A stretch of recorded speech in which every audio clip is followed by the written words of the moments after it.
Welcome, Training Without Conflict, the next evolution of dog training. We have a lot to cover today, so I'm going to get right into it.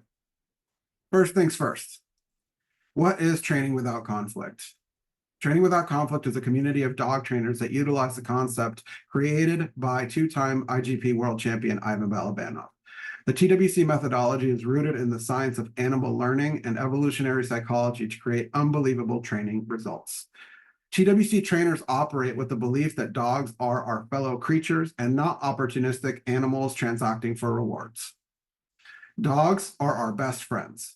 This is commonly stated in the dog training industry and amongst dog trainers, but it's rarely actually practiced. With TWC, this is the foundation. Play. Training Without Conflict prioritizes play as the most powerful motivator in training. When all basic needs are met, all animals will choose play. So Ivan's story. We have done a bunch of calls like this where Ivan has shared his entire backstory and history. You guys can find all that stuff on YouTube. And if you guys want to check that out, you're more than welcome to. Ivan is on the call, so I'll let him kind of jump on. Maybe he'll just want to tell you kind of what he's up to. But if you want to know Ivan's full backstory, we do have videos available on YouTube for that. But I'll turn it over to Ivan just so he can kind of say hi to you guys. All right. Hopefully you guys can hear me. I was about to get some headphones on and everything, but thank you for joining the call. And at the end of the call, after the presentation, I also will be available so I can make some, Q&A if there is any questions that typically Eric is really good at knowing the ins and outs of the course and what we do. But if there is anything specific towards me, I'll be more than happy to answer.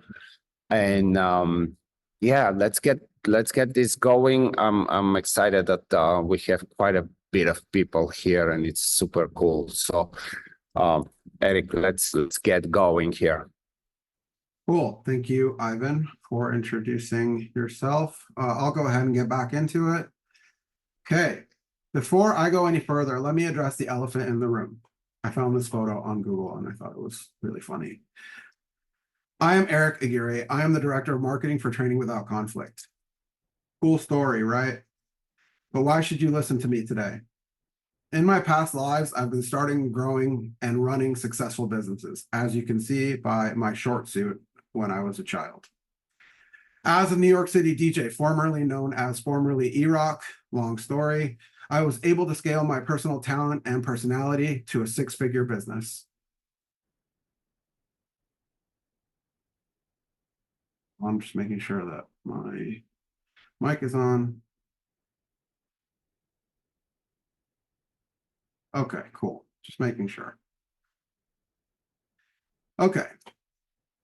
During this time, I also recruited younger DJs and built a roster of DJs that handled events, club nights, and parties throughout the US. Eventually, I decided to become a professional dog trainer and was able to scale my business, the Pride of the Pack dog training, to a six-figure business within 18 months. After this, I came on board with Training Without Conflict, and since that time, TWC has grown to be a highly successful brand, widely known and recognized throughout the world. I say all of this not to brag, but only to provide context as to how and where the information you will learn today was developed. With that said, let's talk about why we're here today. Many of you in attendance are either professional dog trainers or aspire to start a dog training business. Earlier this year, we started to notice that many trainers were struggling to find clients, and aspiring dog trainers had no idea where to begin.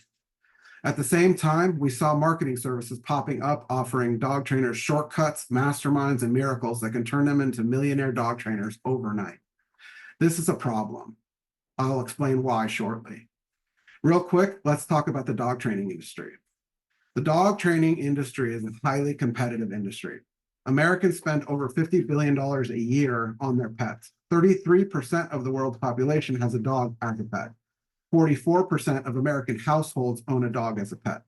1.6 million dogs are adopted each year in the US. The industry has proven to be recession-proof. That being said, in every recession, there are winners and there are losers. It's our goal today that everyone on this call ends up on the winning side of history. Now, let's talk about the problem I mentioned earlier. In the last 6 months, services offering everything from guaranteed clients to handing you the keys to your very own Lamborghini have been popping up, aimed directly at struggling dog trainers. These businesses and services are simply sharks that smell blood in the water. These businesses seek to prey on struggling and unsuspecting dog trainers looking for a mythical shortcut that will open the floodgates to a never-ending stream of clients. Before we go any further, I want to give you all a gift. A reality check. There are no shortcuts. Guaranteed leads are not guaranteed clients.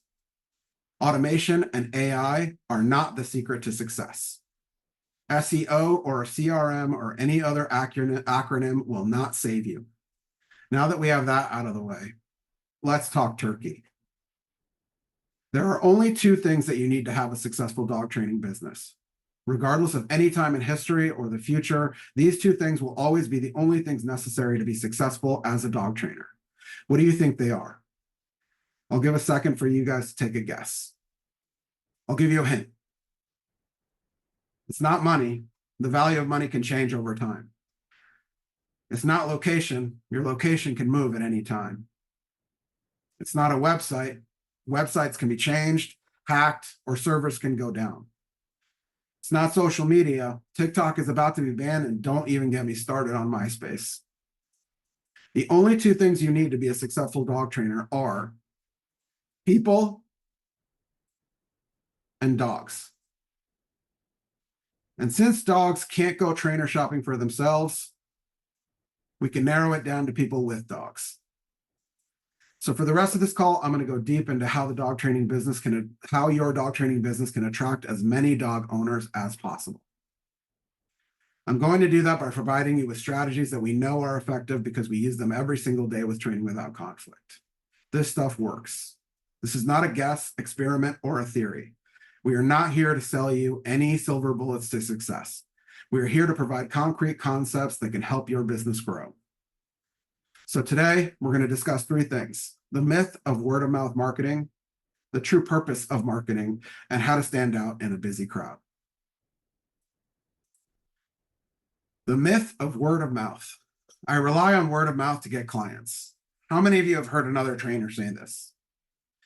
How many of you have said this? The good, the bad, and the ugly. The good. Word of mouth marketing works. It is extremely powerful and is the only marketing method that has the capability to grow exponentially. The bad.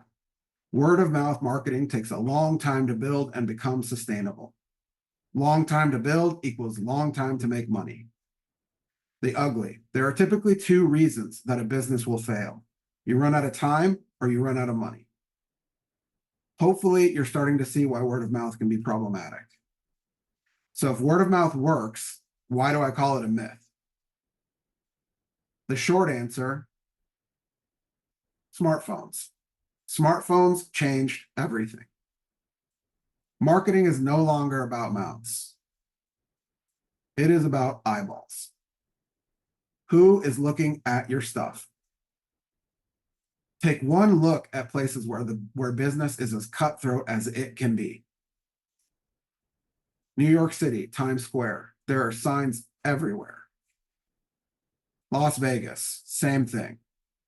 New York City and Las Vegas do not have time to wait for word of mouth. They need money fast and they need business yesterday.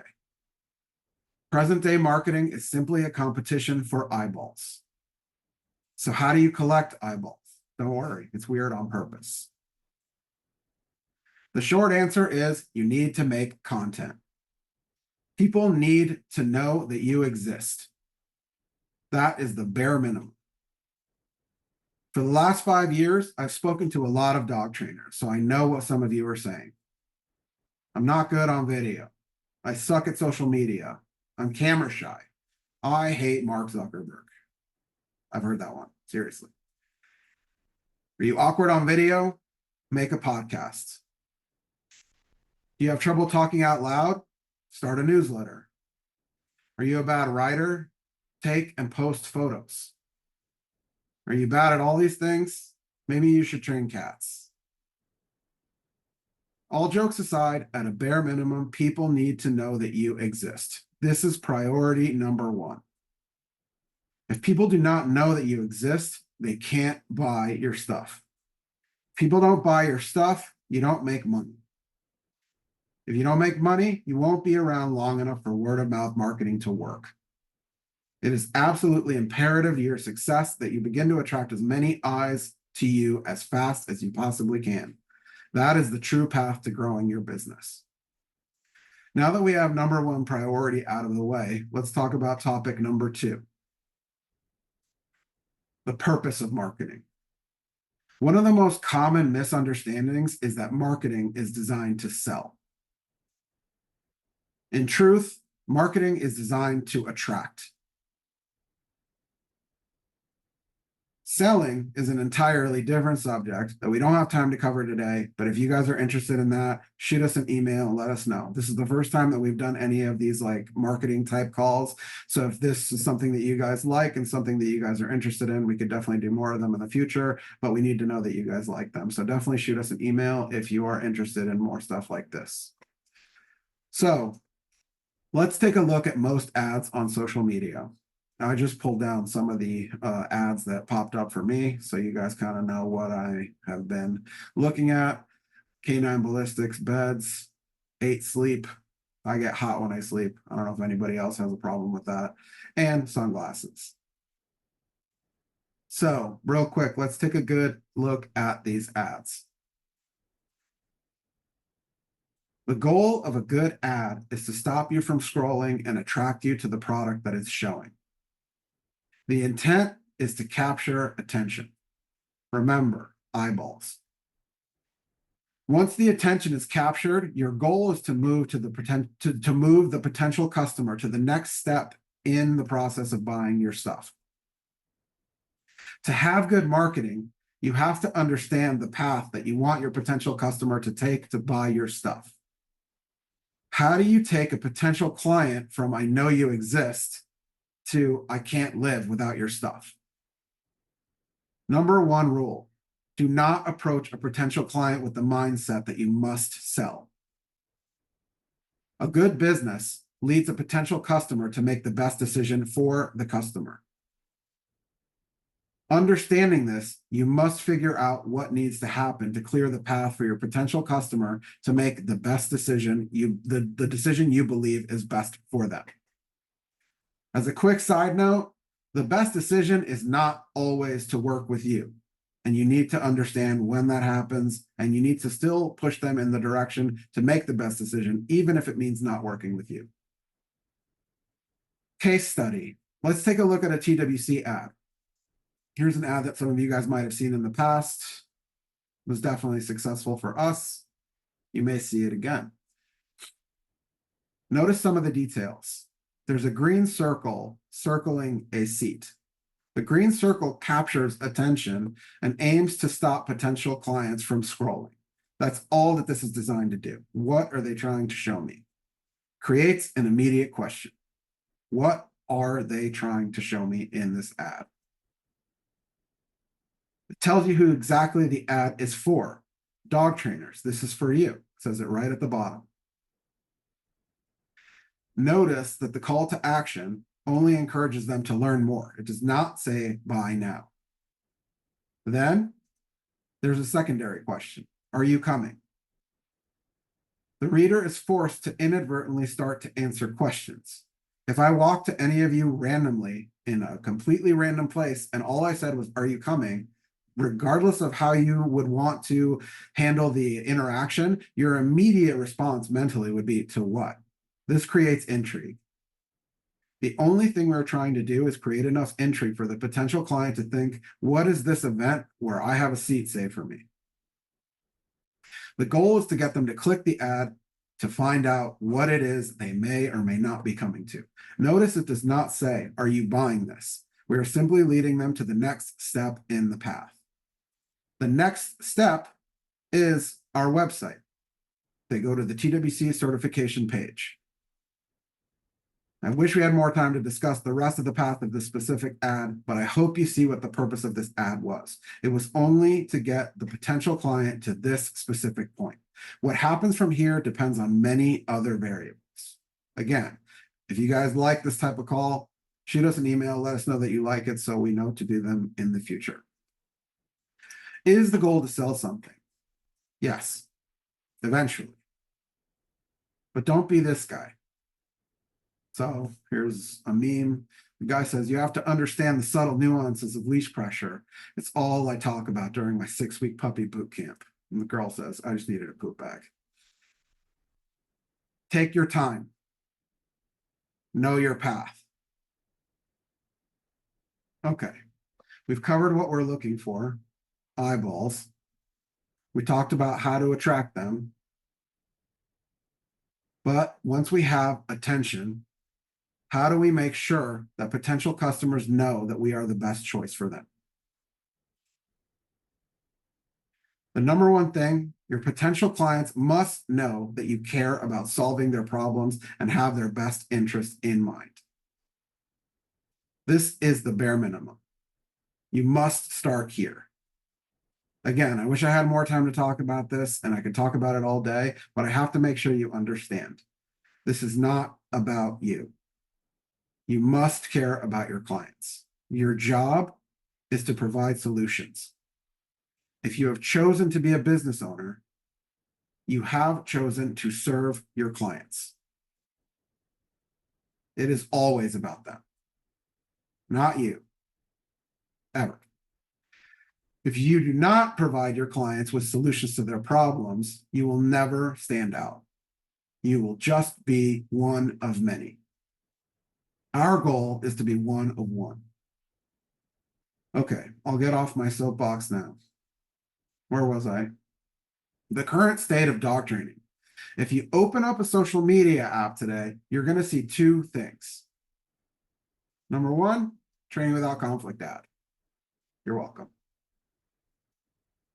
Number two, an endless stream of dog trainers all fighting for the same slice of attention as everyone else, using the same tactics as everyone else, competing for the same clients as everyone else.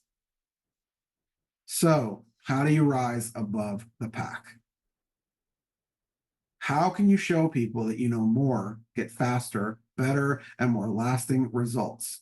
And most importantly, have happy dogs and happy clients. There is only one answer. Undeniable proof. Literally anyone can wake up and decide they are a dog trainer. With just a little bit of research, a complete newbie can seem like an expert on social media. In a short time, they can have 100 clients, but here's where things get interesting. Anyone can seem like an expert. But what is a true expert? There is only one thing that differentiates a true expert from a pretender. What do you think that is? You guessed it, undeniable proof. A true expert can walk the walk. Remember word of mouth? It works both ways. You can have the best marketing in the world, but if you can't deliver on what you claim, word of mouth will bring you down fast. Side note, don't claim to be able to do anything you're not actually capable of doing. Do not tell people that you are an aggression specialist if you've never worked with an aggressive dog. Lying about your abilities is the quickest way to break trust, lose clients, and go out of business. Industry experts, the people you consistently see at the top of the market for a lengthy period of time, will always be the industry experts. But they did not become experts overnight. They took the time to gain the knowledge and put in the work to stack undeniable proof over and over and over. Imposter syndrome. I've seen a lot of trainers talk about imposter syndrome. The good news is imposter syndrome has a cure. Undeniable proof. The only solution to imposter syndrome is to consistently stack undeniable proof that you can do what you claim to be able to do. Now, let's talk about the downsides of this. Unfortunately, becoming an expert can take a long time. A majority of the world's top trainers have been training dogs for decades. It took Ivan 40 years to become the trainer he is today. To become the best, you have to be willing to put in the time. You have to be willing to spend the next 40 years to get to where you want to be. Or maybe there's a better way. What if you could bottle up the unparalleled knowledge of a true expert and learn it quickly? Well, I have good news for you. We did. Training Without Conflict certification, the next evolution of dog training. In 2020, the first Training Without Conflict certification program was held in Plant City, Florida. Since then, over 300 students have enrolled in the program. There are currently 90 TWC certified trainers worldwide and growing. We are currently enrolling for the 15th TWC certification program class. Currently, we have TWC certified trainers in 9 countries and TWC students on 6 continents. We have yet to be able to find somebody who wants to do the TWC course that lives on Antarctica, but we are hoping that we will find that person so we can get all 7 continents. So why certification? Dog training is a highly competitive industry, as we talked about earlier. People around the world are seeking expert help. Training Without Conflict is the cheat code to becoming an expert. Remember I talked about bottling up unparalleled knowledge? The TWC course bottles up what Ivan knows as a 2-time IGP world champion, a 15-time IGP national champion, 40 plus years of experience in training dogs, 40 plus years of experience in breeding Belgian Malinois with Ovittosha Malinois, former guide dog trainer at Guide Dogs for the Blind in San Rafael, California, and the former training director at the San Francisco ASPCA, which was the first no-kill shelter in the United States. Training Without Conflict is a radically different approach to training dogs. If you take a look at some of these photos, you'll see owners who love their dogs, who are enjoying training, who are having a good time. Most importantly, the training process is a partnership. It is teamwork. They all love their dogs. Everyone's happy. And if you've ever been able to come to one of the TWC weekends, or if you've ever come to a workshop with Ivan, you know that this is the case. There's people smiling, laughing, enjoying the time with their dogs. There's very rarely frustration. Training Without Conflict is not another tool in your toolbox. Training Without Conflict is the only dog training methodology founded on the proven principles of behavioral psychology. So why is TWC certification? You owe it to your dog. By using play, Training Without Conflict trainers are able to tap into your dog's genetic gifts to create results by controlling and guiding their natural abilities. You owe it to your clients. Your clients expect high-level, lasting results that they can understand. The dog trainer that can achieve the best and most lasting results while maintaining the motivation and happiness of a dog and communicate how those results were achieved wins every time. Lastly, as we've been talking about the goal for this entire call, you'll crush the competition. Real quick, I just want to jump into some testimonials from some of the people who have taken the course in the past. Take a look at what Amir said. I made my way through module 10. I spent most of the time on the 2 lessons on progression. Wow, just wow, Ivan. These 2 lessons were the most intense, the most important lessons from any live seminar or any pre-recorded dog training lesson from any dog trainer I've ever taken. For me, these 2 lessons alone are well worth the price of admission to this course. I will forever be grateful for Ivan's willingness to share this knowledge with us. I'm just a dog owner. I just goof around with my dogs. But if I were a professional dog trainer like some of you guys, I would feel privileged to be among such a small group of trainers with this knowledge, and I would feel I have a huge competitive advantage over other trainers, thanks to Ivan, a competitive advantage that I would protect. Also, Vivian. Hi, everyone. I'm Vivian from Singapore. I have a BA in psychology and an MA in neuroscience. I've taught learning and behavior lab in a university in Texas and animal behavior and communication in a Singapore Polytechnic. Although we've only done 4 modules so far, I must say this course resonates with me tremendously. I love the strong emphasis on relationship with the dog. I've been to many courses and seminars with many trainers. However, the deep appreciation and understanding of psychology that Ivan has is incredible and unique. Ivan's ideas are at the forefront of dog training, and as a former academic, I can say that science has not even caught up with the many ideas that are discussed here. I'm thankful for the opportunity to be in this course. Chris, truth, catapult your skills to levels way beyond typical dog training. Ivan's course is like no other, and his support is incredible. This course has been the very best investment I've made in my dog training career. Get ready to have the best relationship possible with your dog and be able to share that gift with your clients as well. Thank you, Ivan and family. Truly proud to be a part of this revolution in dog training. If you're thinking about doing this, think no more. This course is being offered at a steal of a deal and will return your investment over and over and over again. Darlene, Ivan is by far the best dog trainer in the world. I've taken the training and my dog training business is taking off. Everything in this video is true. Well worth the investment in yourself. Another piece of proof, we actually run internal surveys with our TWC certified trainers just to see how they're doing, how the course is affecting their business, and how things are just generally going after they complete the process of becoming a TWC certified trainer. And over 80% of TWC certified trainers have more business than they can handle.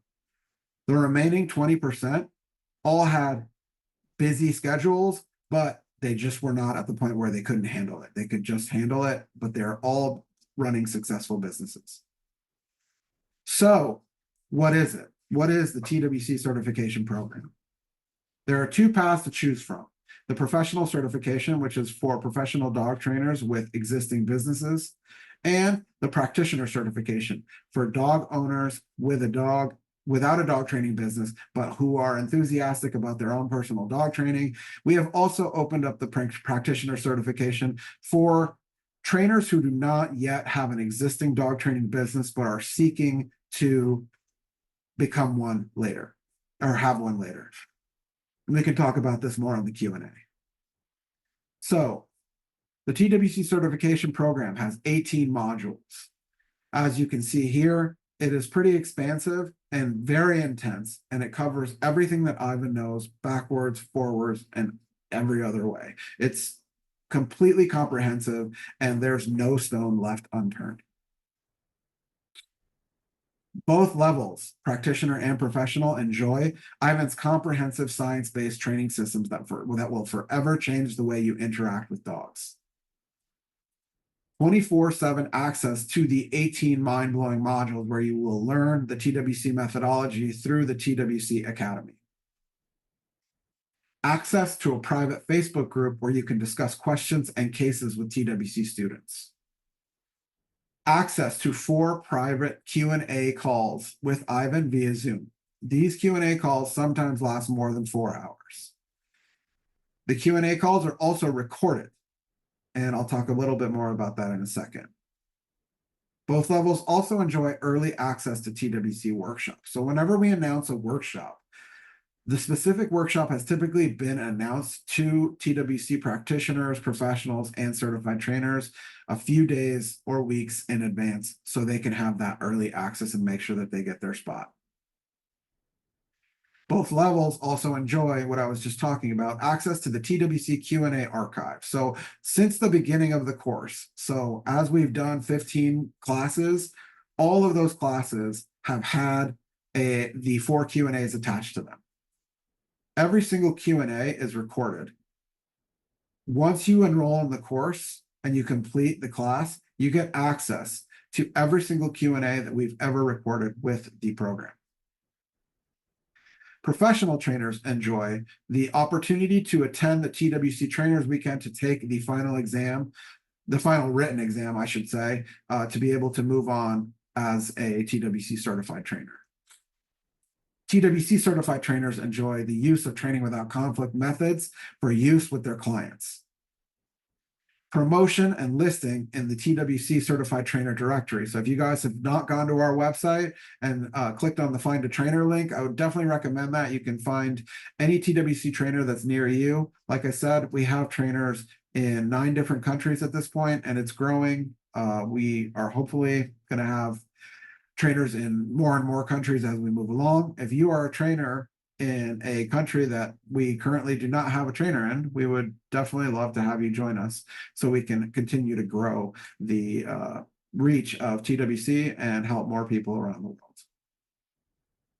TWC trainers also have monthly Zoom calls to discuss ongoing cases. These Zoom calls are super cool because trainers can provide cases that they're currently working on, but they get to answer any questions they might have with the entire TWC group. And once everyone has gone through the program and tested to be able to become certified trainers, you start to realize that you get to solutions much quicker because everyone speaks a common language and understands exactly how to start the process of reaching solutions. TWC trainers, certified trainers, also get the opportunity to attend the annual TWC Certified Trainer Summit. Every single year, we have an annual reunion where all certified trainers are encouraged to come, hang out, train their personal dogs, work with Ivan, have lectures. This past year, we had 2 different guest lectures.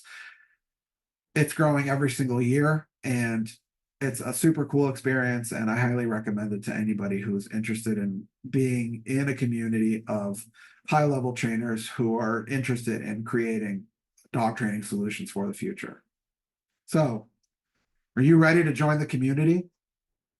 Before we get to the price, I want to ask you guys one question. What is your dream worth? If your dream is to have a successful business, what is that worth to you? If your dream is to start a dog training business, what is that worth to you? If your dream is to just have the best possible relationship with your personal dog, what would that be worth to you? The investment in the TWC certification program for professionals is $10,000 US. For practitioners, it is $8,000 US. How to apply? Purchase the $97 TWC certification application. You can get there by going to the link below, www.trainingwithoutconflict.com/certification. You fill out and submit your application. Ivan and the TWC team will review the application, and once it's reviewed, I will personally contact you with the next steps. Our next class begins June 3rd, 2024. One more thing. We pride ourselves on our community. So if you look at this picture, one super cool thing, and this is the first time anybody's seen this picture because we haven't posted it on social media. If you look at this picture, every single person in this picture has taken the course at some point or another. But this picture was not from a TWC certification related event.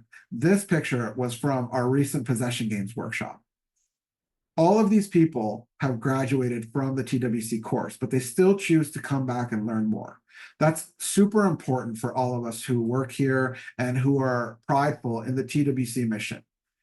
We want to encourage people who want to continue to learn. And it's super cool that this many people, even though they've already completed the course, have chosen to continue their path of education with TWC and with Ivan. So, if you believe that your clients are worth it, that your dogs are worth it, and that your dream is worth it, if you believe, we'd love to have you join something special. We're currently enrolling for the June 3rd, 2024 class. Once again, the investment is $10,000 US for the professional certification and $8,000 US for the practitioner certification. With that said, that is the TWC certification program. I hope I provided enough information for you guys, marketing wise. Once again, if you guys like this type of call, this is the first time we've ever done one, make sure you email us so we know that you guys like this type of thing and we can do more in the future. That being said, questions. Ivan, I'm sure we'll either be back on the call or I can handle some questions, but that is the TWC certification program. That is the presentation that we have. We hope that everyone also enjoyed the 5 recession-proof tips to grow your dog training business. Again, if you're interested in this stuff, make sure and let us know so we can do more of it in the future. But I'll go ahead and check out the Q&A tab. If you guys have any questions, make sure that you write it in the Q&A tab, and we'll get started and start answering the questions. Okay, so I'll get started here. Donna Evans. That cannot possibly be the correct pronunciation of his name. So Ivan's last name is Balabanov. I believe that is the correct pronunciation, but I believe the correct pronunciation would be Ivan and not Ivan, but that would require a lot of work on my end. Okay, Isaac, what is the difference between shortcut and cheat code? So the difference between shortcut and cheat code is mainly that we're not telling you that we're providing you a shortcut to success. We are providing concepts with the course to shorten your path to get to where you would want to be with the knowledge as an expert. We are the first people at the end of the course to tell you, and this is actually something that's explained at the beginning of the course. When you finish the course, you're not like the end all be all of dog trainers. You're not the industry expert yet, but you're going to start to use these concepts. And as you continue to use the concepts, you're going to get better and better and better. And something we encourage in the course throughout the entire time that somebody is in the community is that they video their sessions. We encourage people to video their sessions, not only just for themselves, but also to post in our groups so our trainers can talk about it, so we can discuss them as a group. And the reason for that, not only just so we can have things to talk about amongst our group, is so the trainers can start to understand that they have proof. If a trainer takes a video today and they took 6 months to find a solution to that specific problem, but in 3 years, they look back and they start to see, wow, I could have solved that question in minutes because of the experience that I've had over the last bit of time. That's something that we take pride in. And it's something that Ivan talks about a lot, is that people will take the course, they'll learn the information, and sometimes they won't even pick up on it. But 2 or 3 years down the line, they're going to look back and realize that they solved a problem they would not have been able to solve because of some nugget that they picked up throughout the time of the course. So I hope I answered that question. Classes in June are virtual or in person.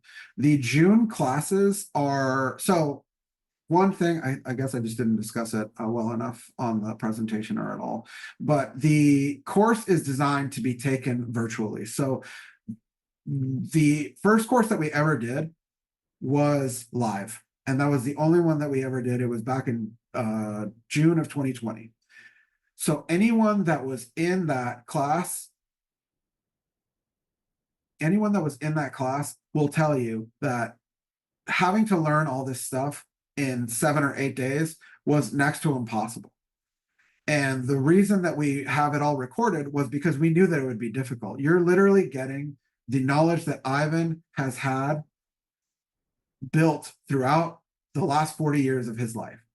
We continue to add things to the course every single year because Ivan is still training dogs and he's learning more every single day, every single year. Every single class that we have, there is likely new information that is provided. So it is impossible for someone to take a class like this in person in a short amount of time and absorb all of the information all at once. But that being said, although the classes are presented virtually and on your own time, and you have 24/7 access, you still do have access to those live in-person Q&As. And those are your opportunity to ask Ivan directly, anything that you want to ask him, literally. We are here sometimes 4+ hours. We had a call this past class that was 6 hours long. And Ivan is, I mean, just so generous with his time with the TWC certification students, and every single question will get answered. So once those things are completed, the virtual course and the Q&As, there is an in-person segment for the professional trainers where they do come to learn a bit more at the TWC Certified Trainer Weekend, or sorry, at the TWC Trainer Weekend. They have more lectures, more classes, some ability to actually train dogs themselves, and they take their final exam. So it's both virtual and in person, but a majority of the class is virtual. Does certification work in Europe? So we have had trainers in different parts of Europe use the TWC certification in order to get their approval to be a dog trainer in their country. So we currently have a trainer in Germany, and he was able to use the TWC certification as the proof that he had passed the certification and was able to become a practicing dog trainer. I get anxious to take the exam. I'm afraid I won't pass. Any suggestions? So my suggestion for anybody who is anxious about taking the exam is don't get too far ahead of yourself. If you're worried about the exam before you've even signed up, you're going to paralyze yourself from ever making any progress. Now, if you get through the end of the course and you feel like you've put in all the time and energy and you still feel that way, then we can have a different discussion. But if you are feeling this way before you even sign up, you're defeating yourself and preventing yourself from actually learning something new that could actually turn you into the best trainer you can be. So kind of what I talked about during the presentation, undeniable proof. If you put in the work, if you know you put in the time, and you did all the stuff that you feel was necessary to do well on an exam, you will likely do well on the exam. Now, if there was something that could be worked on, if there's something that can be fixed, that's something that we can discuss later on. But I would not prevent yourself from making an attempt to become the best trainer that you can be, just because you're afraid before you even sign. Fear is the thing that's going to prevent you from getting better, always. That being said, the TWC exam process is not just like one opportunity to take the exam. You get 4 opportunities within a year to pass the exam. You can fail the exam up to 3 times before you run out of opportunity to take the exam. Typically, anybody who puts in the work and takes the exam the allotted number of times, I would say 90% of those people do become TWC certified trainers. The people that we see that don't become certified trainers are the people who give up, the people who only come once and they defeat themselves and then they never come back. We do our best to make sure that people get to the point where they pass. Just to give you an idea of what it looks like if you were to come and take the exam and not pass, you would get an email from us letting you know of your results, and then we would schedule a call. The call would be to go through your exam question by question and let you know where your deficiencies were, where the deficiencies can be learned in the test, and how you can do better on the next exam. So we really do our best to make sure that everyone who comes into the course is successful. And I genuinely believe that if you put in the time, put in the work, and take all of the opportunities that are available to you to pass, you should, by the end of it, you will not be fearful that you won't pass. That would be my suggestion.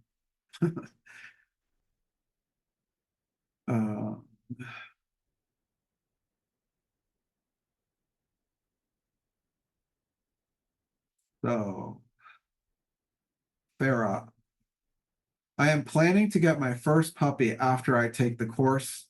Will the course have everything I need to raise a puppy? I'm not a dog trainer. So the course itself is going to have everything you need, not only to raise your puppy, but everything you need for the rest of time with your dog. This course gives you the ability to train not just this next dog that you have, but for the rest of time, you will have this information available to you. And you'll be able to use it with not just this next dog, but every dog you encounter in the future. That's with our with our professional dog trainers, they take the course and they know that they can use this stuff with every single client. And they know that with every single client, they're going to start to absorb this stuff better and better and better. It's going to get better over time.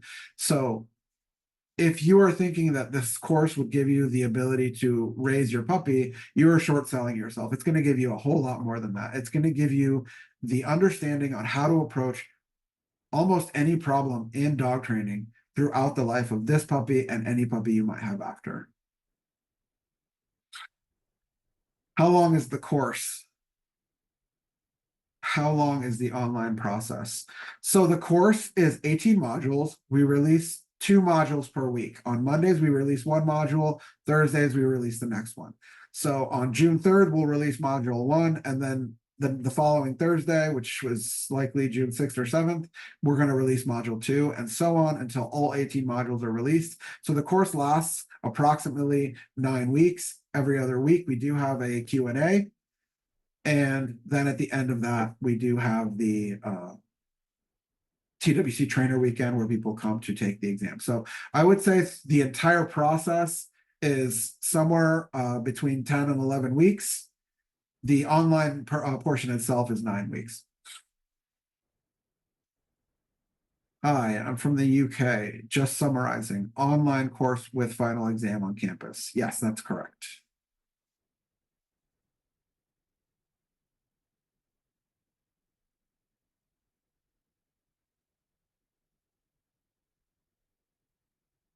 Jace, I know Ivan talks a lot about social media trainers and they are not experts or good at dog training. Yet in this presentation, you said content and getting eyeballs is the most important thing. So how do we go about doing that without looking like a social media trainer? So this is actually a very good question. The difference between somebody who is just a social media trainer and someone who is actually an expert is going to be that undeniable proof. Now, there are people who can be like, you guys have seen them. If you've been on social media for any period of time, I know that you guys have seen trainers pop up. They're the most popular trainer on the internet for 6 months, and then all of a sudden you never hear from them again. These are the people that are mostly being talked about, not just by Ivan, but by many of the actual experts in the industry that are social media trainers, quote unquote. So the thing that you need to do in order to not be a social media trainer is you need to have the proof. You need to show that you can do what you're claiming to be able to do. And sometimes that does take an extended period of time, and you have to be willing to put in that time. The problem with the quote social media trainers is they're not willing to put in the time. They're looking for that quick hit, that 6 months of just getting a ton of clients, being a superstar on social media, and that's kind of where it ends. And we want to prevent that as much as we can. And that's why we are having calls like this. We want to make sure that people are knowledgeable. We want to make sure they understand. And that's why if you've been to any of the other Zoom calls that we have, we try to provide as much information as we can, whether it be marketing wise or dog training wise. Now, when I say this presentation is about getting eyeballs and creating content as the most important thing, that is in the reference to marketing. You are not going to become the best dog trainer in the world because you created content. You are not going to become the best dog trainer in the world by getting a ton of attention. They are very important in creating a successful business, but those two things are not necessarily directly related. In order to be the most successful, you have to be able to get the attention, get the eyeballs, create the content, and be able to show undeniable proof that you can do what you claim to do.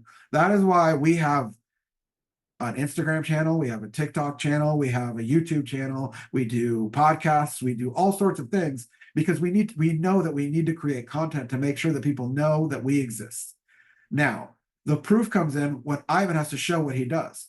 And we know that he has undeniable proof. We know that because he is 15-time world champion, 15-time national champion, 2-time world champion, 40 plus years. That slide that I showed with the undeniable proof, that is stuff that he possesses. Now, if you don't have both of those things, it's going to make it really difficult to be a top trainer. But if you are able to do the things that get you the attention and prove it, you're going to be a very successful dog trainer.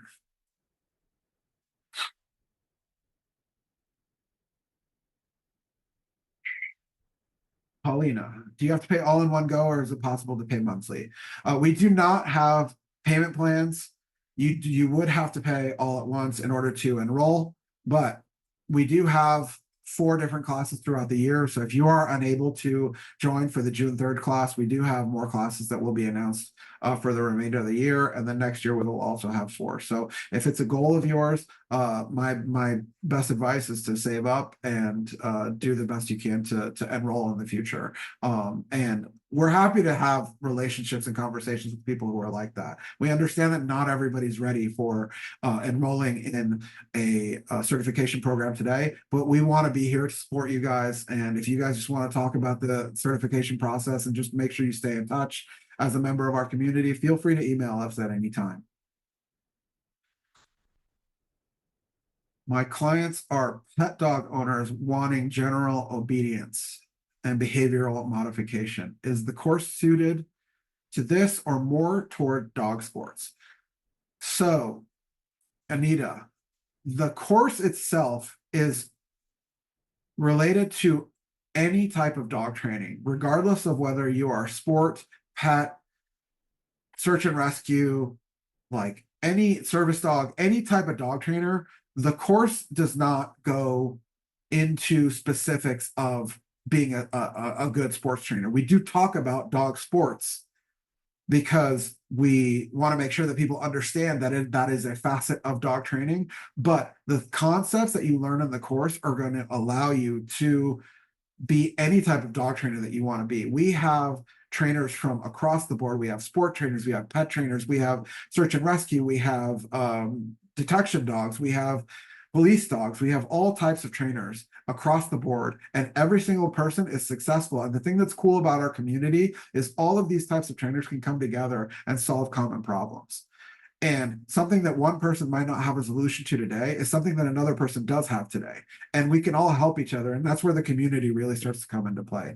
So to answer your question, your clients are pet dog owners with general obedience and behavioral modification. This course is going to be able to help you immensely. And also, if you decide to do anything else in the future, regardless of what it is, you'll have the tools to be able to jumpstart your ability to pick up that new type of training just because of the concepts that you learned from the course. I don't know how to say this name. I'm not going to give it a shot. I aspire to be a dog trainer and own a business in the future. If I start the practitioner certification, can I become a TWC certified trainer by doing the assessment from the professional certification? If yes, what is the price for that? So you are able to upgrade from practitioner to professional, but you would not be able to enroll in the professional and take the exam. In order to be a practitioner and then become a professional, basically what you would need to do is you would enroll in the practitioner certification, learn the information, and then as you establish your business, once you have established that and are able to prove that your business is in existence and you are a working dog trainer, you can upgrade to the professional certification. And the price for that is $2,500 for the upgrade. So that is the charge for the upgrade. So I've been answering a ton of these questions. I will go ahead and let Ivan kind of jump on because I'm sure you guys want to hear from him and have him take a couple of questions. All right. Where are we in the questions, Eric, right now? Which one did you go? The one is Elvira Tackley. Yeah.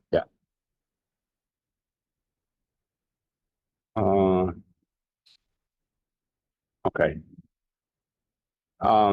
Okay, so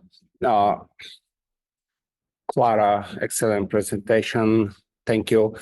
We'll take the course one day, wondering what time of the year is best to take it.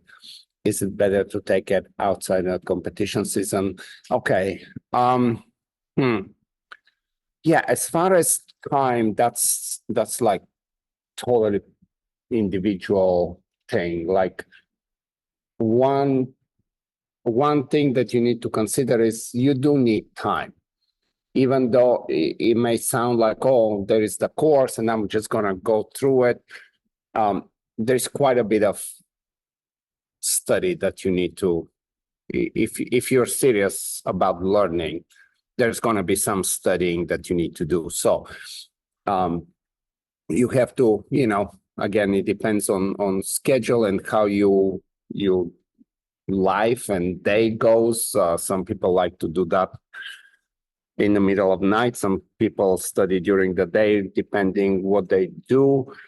But you do need time.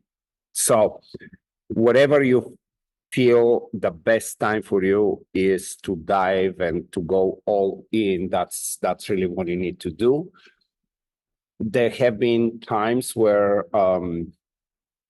some students will sign, they'll take some of the lessons, and eventually for whatever reasons, just, life kind of hits you unexpectedly in some ways. And as long as we communicate those things, you can postpone and kind of skip and follow up with the next class. But this is something more on one-on-one basis that if times like this happen, Eric can explain why and how things work like that. So to the next point, I know that Ivan brings great dog training insight, but your understanding of marketing is superior, and I always value your insight. Is there any chance of getting time dedicated to marketing our own individual business and social media as a part of the program? So we do talk about this during the courses, and we do we actually have intention to put some more emphasis on that in the future. So the answer is that we are working on this. Yeah. Let's see. Mihai Stanislav, does the payment need to be made all at once? I think Eric already answered about the payments, how that works. If still not clear, just definitely shoot us an email and we can break things down and kind of give you some advice if you need to. Amy Robertshaw, how much prior knowledge and experience as a dog trainer do you require to begin the course? So sometimes people that have trained dogs for like 30 years and sign up for the course, they end up struggling a little bit more than if you just start from scratch, simply because there is already, you've created certain habits, you've built some understanding to how learning happens and so on. And then, a lot of those end up, we actually try to convince you otherwise. So there is some retraining, some relearning, some breaking old habits, creating new habits if you're a seasoned trainer. If you have not done any training, I think overall it's probably the better option, simply because you start with not knowing anything and learning the TWC system without having some pre-assumptions. For me personally, and that's kind of almost off topic, but I like when people have had experience and have trained dogs for a while, and now they get exposed to a very different type of dog training, a very different type of thinking about dog training, interacting with your clients and so on. And simply because they get a much deeper appreciations of what they are learning, to where when you are presented straight right away with the TWC system, yes, it just like you will appreciate it, but you have nothing to compare it with, to where people that have done something else in the past, they're like, wow, they just totally changed my whole understanding of what I do and how I interact with dogs and so on. But the short answer to the question is yes, you can have zero experience in dog training, and if you put the time, you're absolutely going to be on the right track.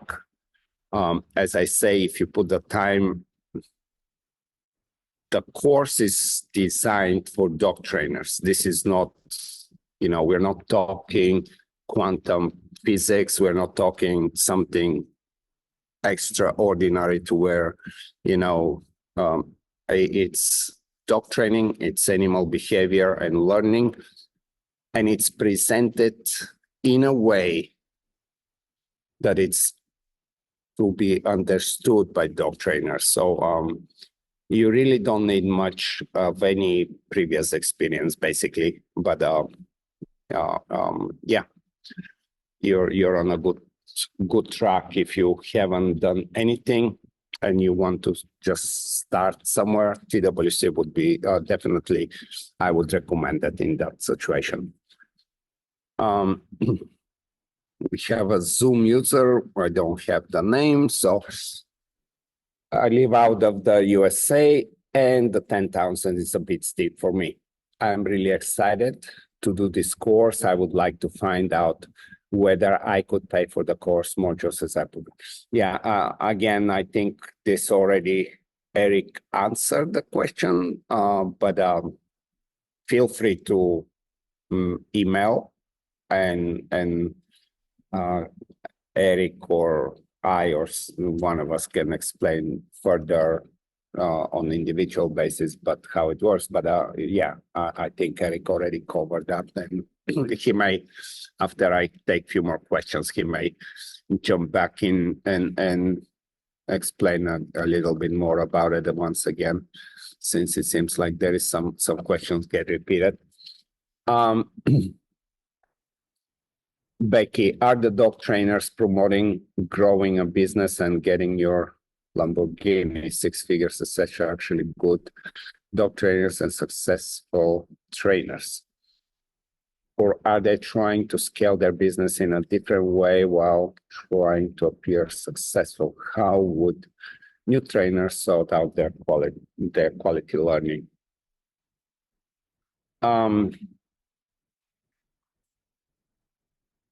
Yeah. That's a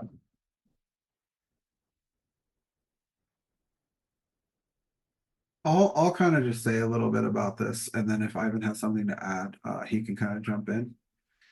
So I had this piece of the presentation that I was kind of preparing, or I was going to discuss this, and these businesses, I'm sure everyone has seen them, where they're just promoting this like millionaire dog trainer, or make $1 million in whatever amount of months, join my mastermind and you can become a millionaire. And the thing that I find in common, and this is something that you can kind of do to check these people, is number one, you want to look for proof. So like when you see these ads, is there just like a never ending stream of people saying that they have done this and they have actually achieved the results that they're claiming to do? Or is it just like an ad that you're just seeing and no one is answering to it? Most of the time, what I see when I see these types of ads or these types of businesses, it's just them continuing the comments for their own business in the comments. It's going to work the exact same way for dog trainers. Like if you go to a dog trainer and you just have a wall or a social media ad or whatever it is, and you just see clients, just 50 clients down the line saying, wow, this person just made the best life for me and my dog. Like if you see that, you know that this person is likely capable of doing that. So something just to like kind of give you an idea of one of the ads that I saw. Like I saw an ad claiming to be able to like turn your social media and get thousands of followers overnight, basically, like with their proven system, guaranteed. I clicked on it and I went to their social media and they had like 150 followers. So, like, what are the odds that a person who can only get 150 followers for themselves is capable of growing your business? Now, another one I saw was like a person claiming to have proven incredible copy that's guaranteed to get clients, but their copy in the ad was terrible. And that's all it said. So if this person is so good at writing copy, why don't they use it for their own business? Like, those are the types of questions you have to kind of ask yourself. Like, it all sounds great. Like, I would love for somebody to just hand me $1 million. I don't personally like Lamborghinis, so I would be indifferent if somebody were to hand me a Lamborghini, or I would at least think it's weird, or probably try to trade it for something else. But that's besides the point. But you have to really take a look at these people and think, have you actually done this? Have you actually just over time proven to be able to provide this for many, many people? Most of these businesses, I would say, are either not going to be around in 6 months or going to be promoting a completely different line of business in another 6 months, because they just can't produce the results that they're claiming to produce. So this goes for these types of businesses. It goes for dog trainers. It goes for plumbers. It goes for everything. If you're going to find somebody that is at the top of their field that can actually provide the things that they claim to provide you, you need to make sure that they have proof of it. That's where I kind of stand on it. The reason I kind of left it out is of the presentation itself is I just didn't want to go down the road of like kind of starting to show these businesses and trash talking specific businesses on the call. I wanted to kind of stay more positive, but that's essentially what the concept would be, is just make sure that anybody that you're interested in can actually provide these things. And that they have tons of proof, not just one person, not just two people, but like 50 people, 60 people. Yeah, I'll add a little bit to that, and probably not just because there were like few questions around this, and there is two ways of I mean, if we really want to simplify things, like you can definitely focus on building social media influencer style with likes and following, and you can try to do it organically, or you can try to do it how most of the influencers do it, and you can pay, and within a week you have 80,000 and then another 80,000 and off you go. But ultimately this is the wrong way. This is backwards. Like, you shouldn't get the following and then try to actually show who you are and what you know. Typically, the organic and logical ways that you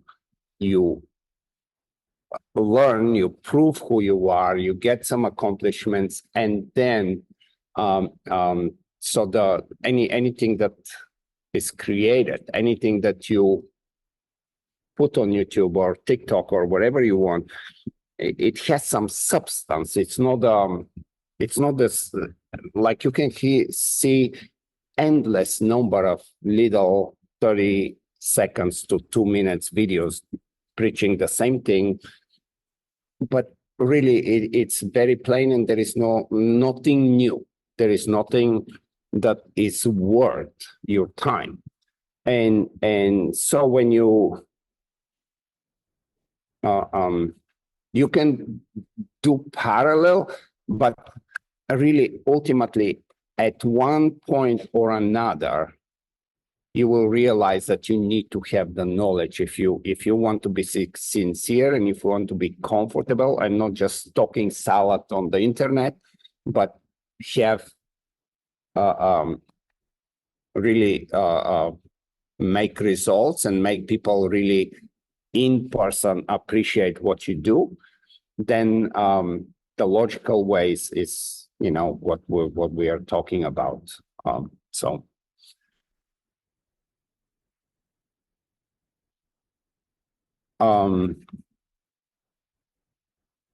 About the payment options, I think, I mean, Eric, you already talked about this, right?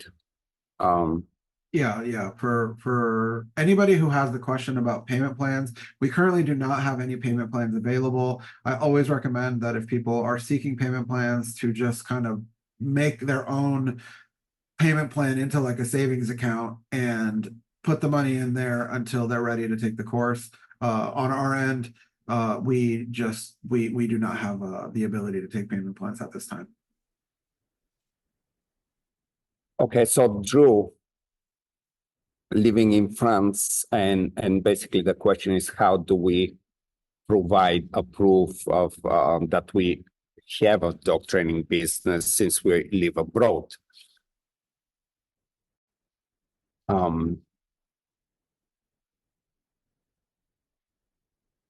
I mean, typically in today's age, you would have a website, you would have some ratings on Google. Like there is quite a bit of a very reasonable ways that you can show that you're actively having a dog business. Besides really your license as you have with whatever government and local government you are with. So that's kind of really what we're looking to get. And if you provide us with something and it's not enough, of course we can go back and forth and sort things out and make decisions from there.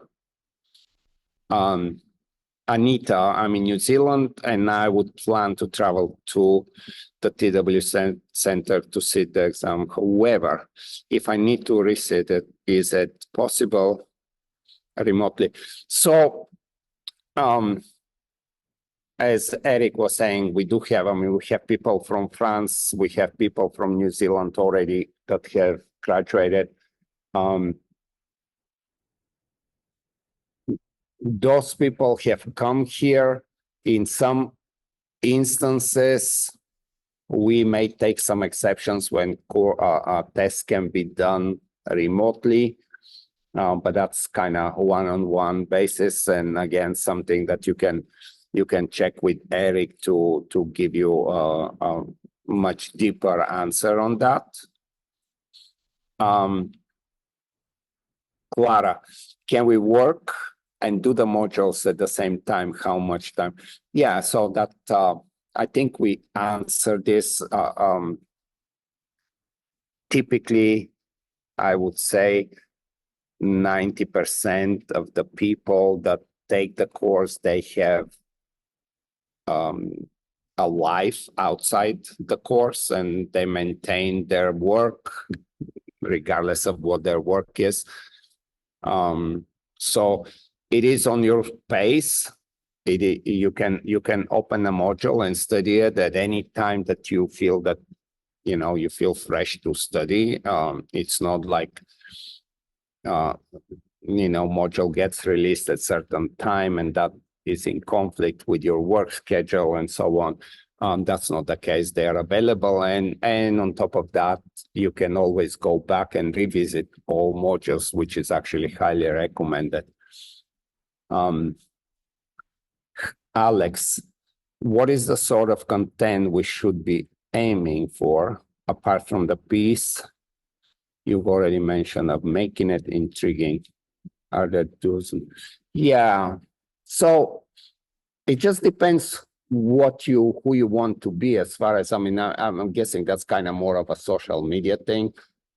Like you can produce a very basic content that basically everybody's gonna agree. Like you can say, well, positive reinforcement works. Who is for it? And you get a bunch of likes. Where social media gets interesting is when you can provide something,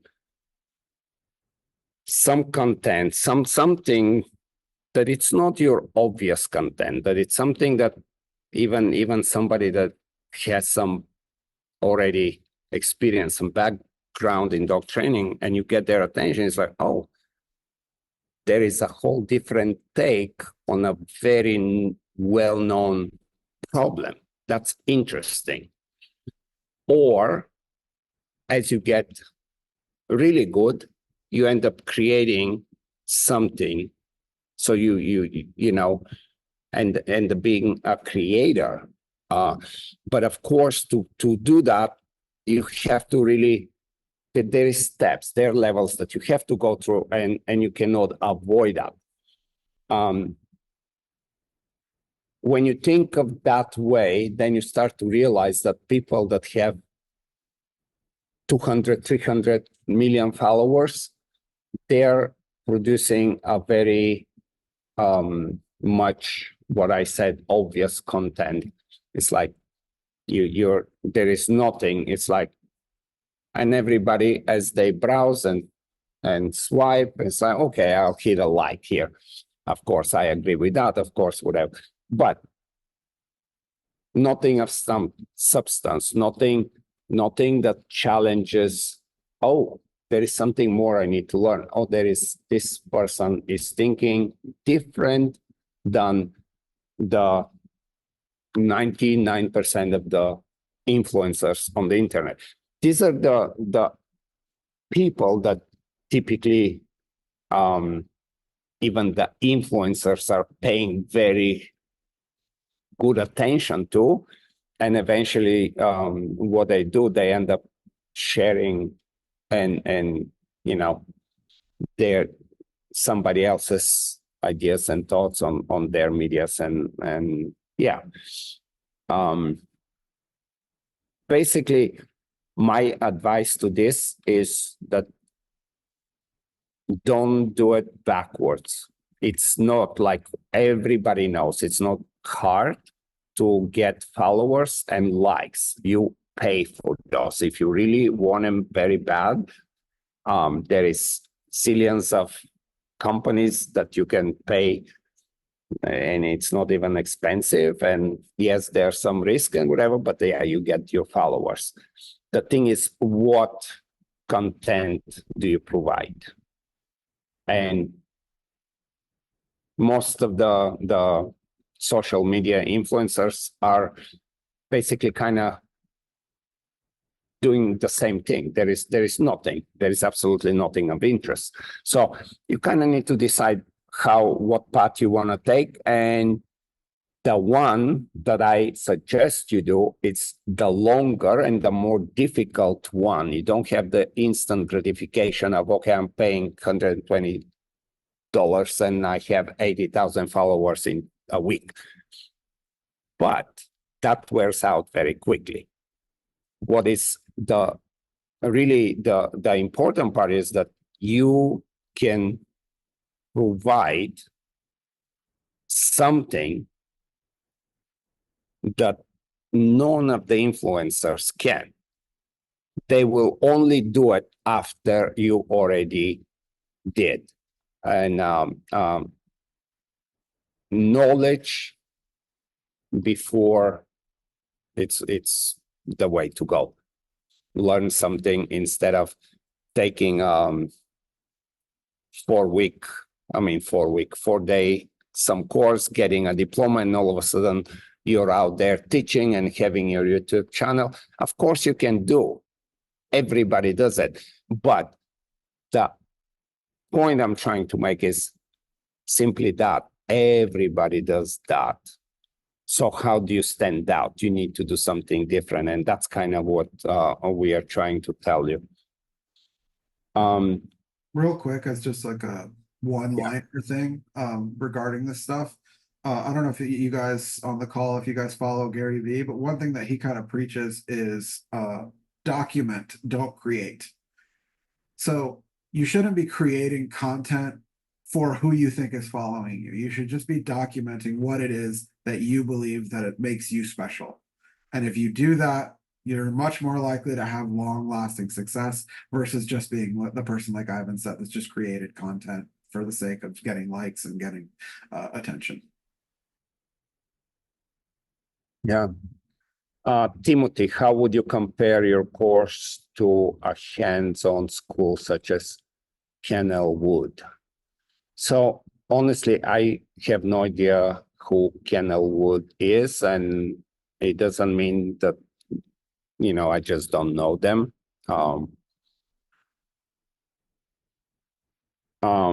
So very, very difficult to comment.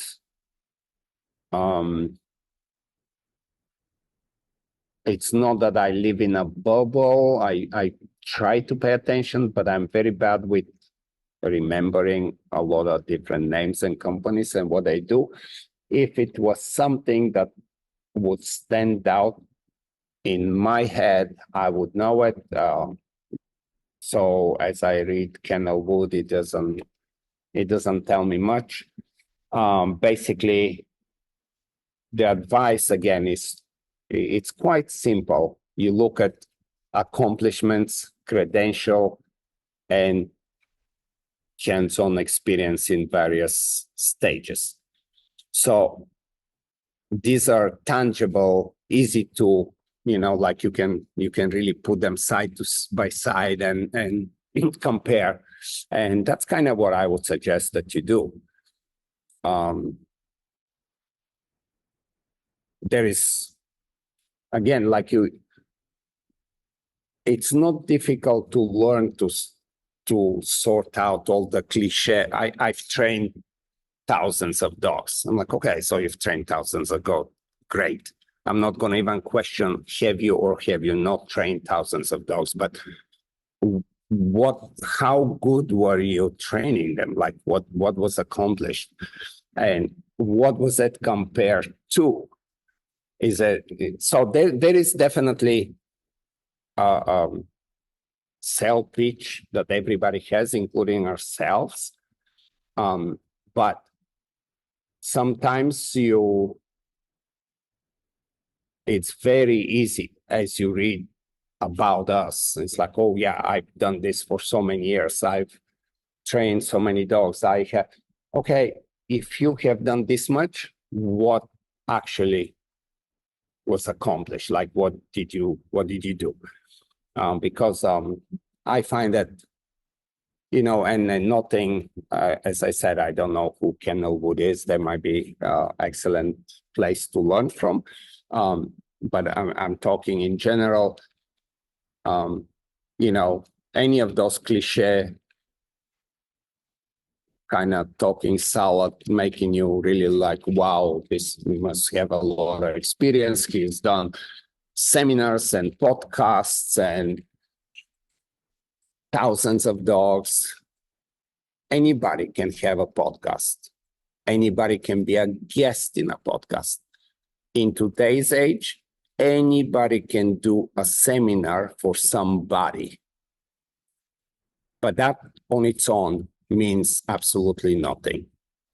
There is a very distinct way how you can sort out who you want to learn from. So hopefully, I don't know, hopefully that kind of helps some. But ultimately, deep inside it, it's very easy when you, at least for me, when I read, even besides dog training, like let's say if I want to go and learn some martial arts or jiu-jitsu, and it's like, oh yeah, we are from this Brazilian tradition and we've trained with so and so. It's like, okay, but what have you done? Like, even if you have the business for 20 years, have you tested yourself against somebody else? Have you trained somebody that has made some great accomplishments? Do you have something different to offer than what is just generally accepted? So these are the things to think of when you are selecting. Okay,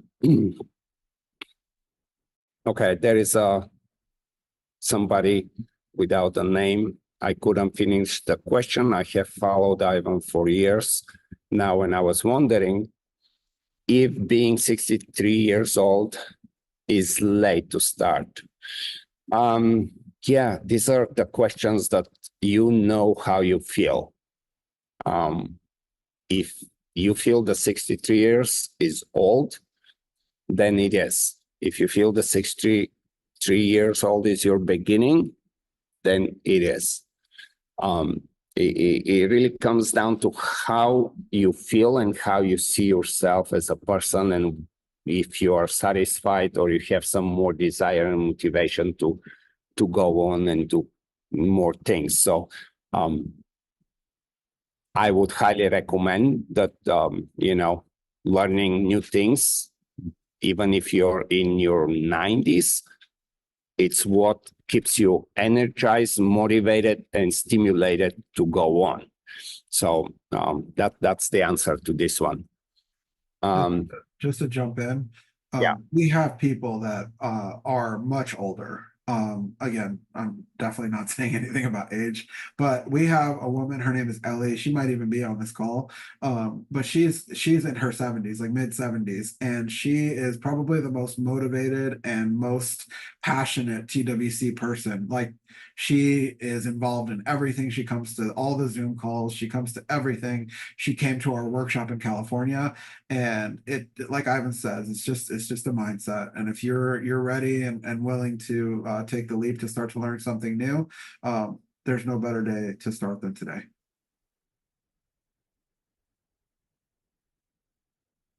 You can do the next one, Eric, with the like bringing dogs to the trainers weekends and stuff like that. Cool. So Vicky, do I need to bring my dog to the trainer weekend? You do not need to bring your dog. Now, are you able to bring your dog if you would like? Yes, 100%. But there's no guarantee that your dog will be used for any type of training or anything like that in person.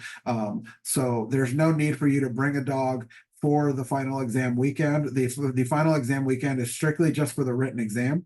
The practical exam will be issued once you have passed the written exam at the trainer weekend, and the practical exam can be completed from home with client dogs. Okay, Allie in the Bay. I know someone who did the course and I saw the results myself. It's not easy from my observation, but absolutely incredible. From what I picked up, people think I am a trainer. That's super cool. Thank you for the kind words, and hopefully we are able to meet you in some capacity at some point, or if we haven't already. I don't know who you are from your name. Ivon, I hope I'm saying that correctly. I have enrolled and watched only 2 videos of the pre-work module. Having watched only possession games and chase and catch, I can already tell the difference with the interactions with my dog and with my dog walking clients. Just wanted to give some props to Ivan and encourage those who are on the fence. Thank you. Yeah, we are definitely excited to have you join us for the next class. The cool thing, another very cool thing, at least for the time being, this is a small operation at this point. Like, the only people who have been involved with certification for the last 4 years is me and Ivan. That's it. And so we know who these people are. So when I see Tyvon on the call, that's like super cool to me that he's on the call. He's already enrolled and he's still here to learn more. And that goes back to just kind of what I was talking about during the presentation. Like, we have people who take the exam, who take the course, come and graduate, and they're still invested in continuing to learn more. So it's super cool that you're here on the call. And like I said, we're excited to have you join us for the next class. And just for everybody who's kind of on the call, we also have Allie on the call today. And she is our certification community manager now. So she's going to be somebody that you guys know in the future. So that's super cool, as well as the team kind of grows. Sumed, is there an in-person training course?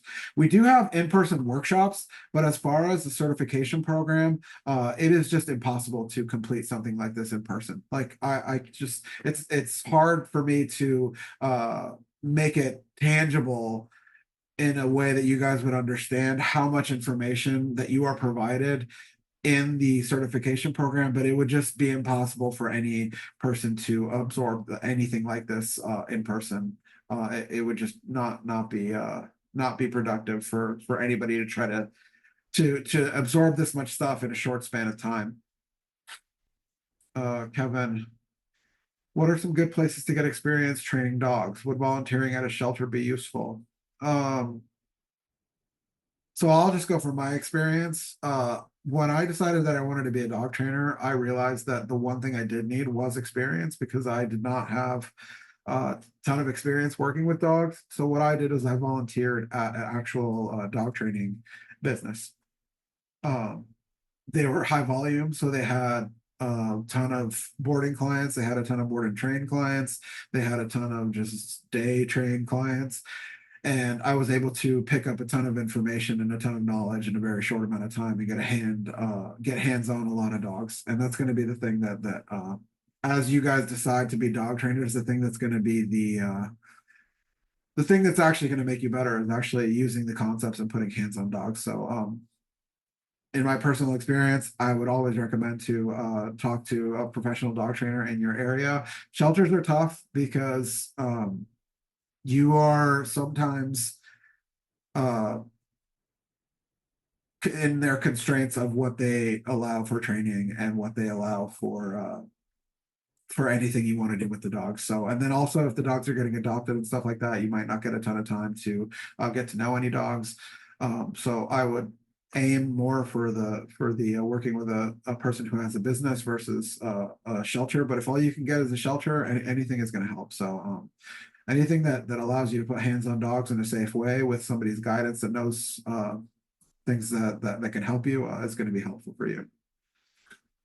Anna, are there currently TWC certified trainers in Germany? If yes, how do I find them?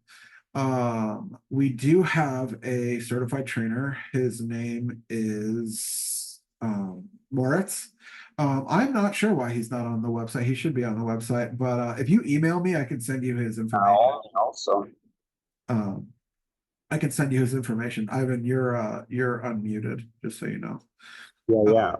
Just saying that Naomi is Oh, yes, and Naomi is on the call. I forgot about Naomi. I think with Naomi, she is just waiting on getting her information on her business for Germany, and once she has that information, she's going to have her information up on the website most likely. So we do have two dog trainers in Germany. Moritz Ramensey, I believe is his last name, and Naomi Power. So if you email me, I'm happy to give you their information. I'm sure that they would be happy to talk to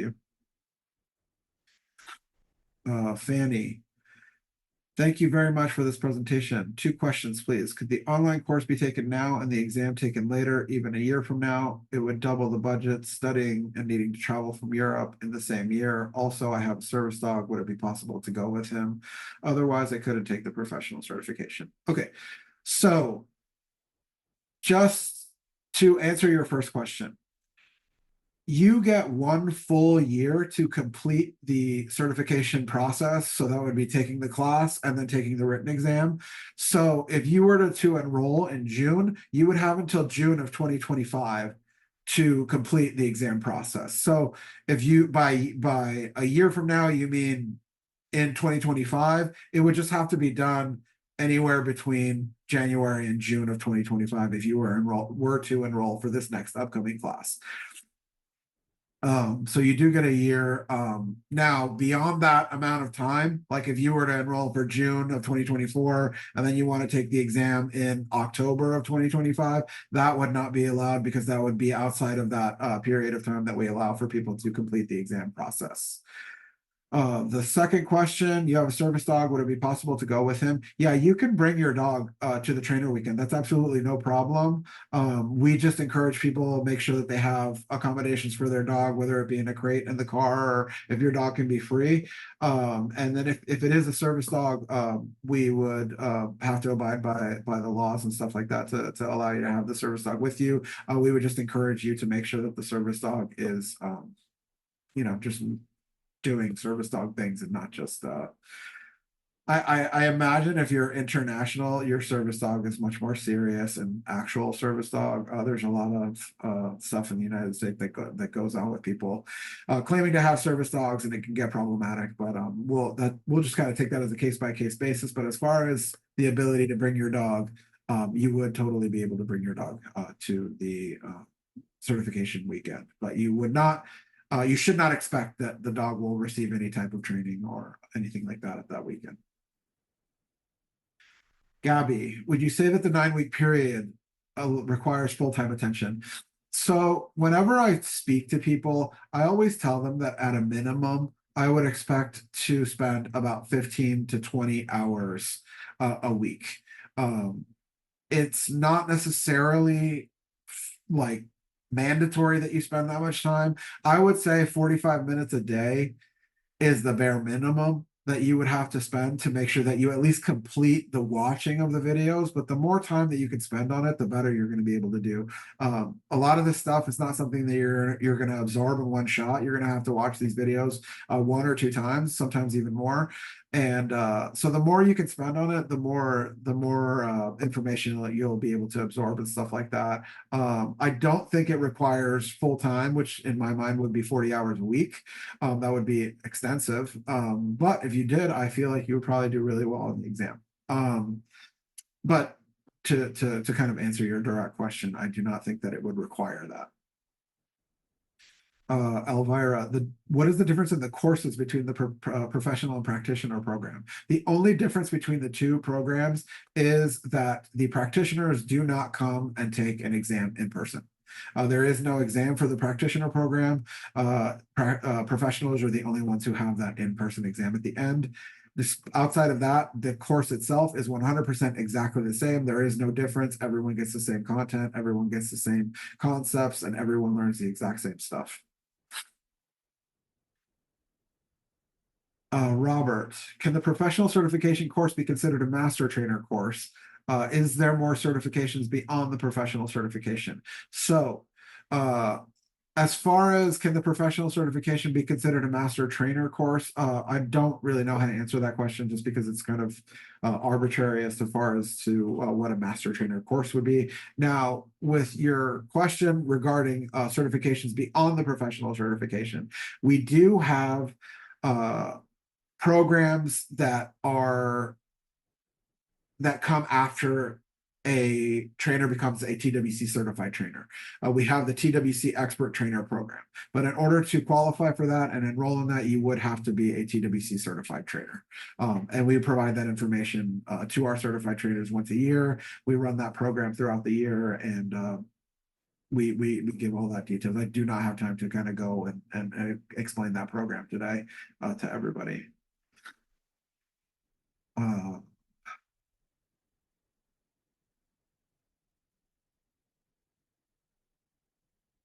So this question, Jonathan, my dog is currently in a training program. My question is, what is the best way to implement knowledge from their methodologies and the knowledge that we may learn in the TWC course in a way that couldn't confuse myself and my dog without having a general understanding of what the current program that you're in entails? It's very difficult to answer that question. But I would say that in most cases, and this is just speaking from experience, a lot of times when people take the TWC course, they come to find out that stuff that they learned in the past is very different from what they're currently learning. Now, we don't mean that to say that it's better or worse, but it is very different, and that is a very typical shock that people get early on in the course. Is they are learning information that they have been told many years in the past that was one way, and they're suddenly learning that it's a very different way. That's kind of the best way that I can explain that. As far as learning it in a way that doesn't confuse you or your dog, as far as your dog goes, that will be something that is a huge benefit of the TWC program is we do have the Zoom calls and we do have that community aspect. So the Zoom calls themselves are going to allow you to not be confused. If you have any questions or if you feel confused whatsoever, you're able to submit questions and have those answered directly by Ivan. There's nobody else. There's no other instructors. Ivan is the only person who answers these questions. As far as confusing your dog, that's what the Zoom calls are for also. Like if you feel like you're running into a problem, as you kind of continue to be part of the community, you're able to post in the group and talk amongst other trainers who have also graduated, and you're able to get answers on those. So that's how we kind of prevent confusion. That's one very, very cool thing is we don't, and this is, again, this is not like a poll or a study that we've done with our trainers, but we just don't really, we don't really get a ton of people that come to us saying I'm confused, which is super cool on our end. We get mostly people who have a question and they don't know the answer, but they're willing to sit and learn and understand that somebody is capable of answering their question. So that's a very cool part of the community. I'll let Ivan take the next couple of questions, I guess. Yeah, and I mean, the idea of taking the course is to get rid of the confusion and bring clarity to your training. So it's not pretty much really anything that you will learn in the course. It's based on many years of very successful dog training experience and a lot of science behind it. Like we do talk about a lot of studies, a lot of sciences, a lot of just psychology, evolutionary psychology, ethology, just as everybody thinks they do. But once you are in TWC course, you will be presented with a material that you can compare and challenge to anything else that you may know. And then it really would be up to you to decide which way you want to go. But if you study and you pay attention, you will be absolutely capable to choose the path that you want to go. So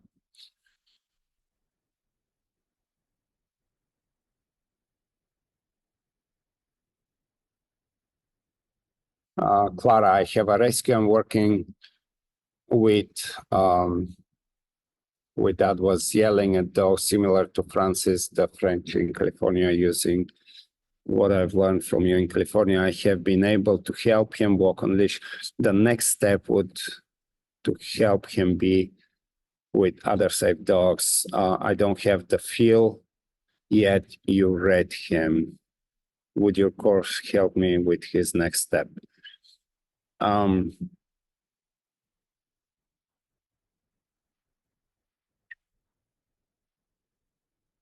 So the course teaches you how learning happens, what is important for learning, what is a reinforcement schedule, what is punishment schedule. Like when you look at all the different topics that we cover, all that, there is no one module that you can say, I can skip that one.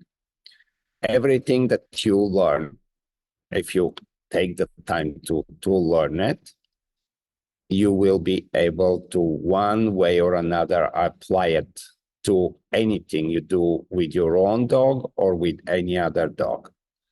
So, not knowing where you are exactly and what is happening, I'm certain that there will be a lot of answers that and a lot of different understanding that will be gained by taking the course. Yeah. Ali, in the Bay, again, $1 amount given for any business is unrealistic. There are so many variables from skill to head you gotta find and associate with the best. Becky, thank you so much. Eugenie, so do you have the permission from government to give certification? In the States, we do not need government to give permissions. The schools do that on their own. And basically, as we kept saying, like there are schools or workshops or seminars, and you can, if you are only chasing a certification, something on paper, there are very short courses that you can take, and you will have some diploma and some signatures, and you can, if you want to learn something about dog training, something of value, something that you can be different than the majority of the trainers, then you have to take some time. But it's not like government certification. Even if there was one, it doesn't mean nothing. In the States, we do not have that. So I'm not sure what country you're in. Like, for example, Germany has government legislation and certifications, and it's actually hurting them very much, because people that don't understand decide who should be and who shouldn't be a dog trainer. Is there a deadline to complete all the modules? Yeah, as Eric was saying, they're released in certain pace, and you just have to do your best to keep up with it. And if, again, something prevents you from doing that, you need to get a hold of us, and we can see what we do.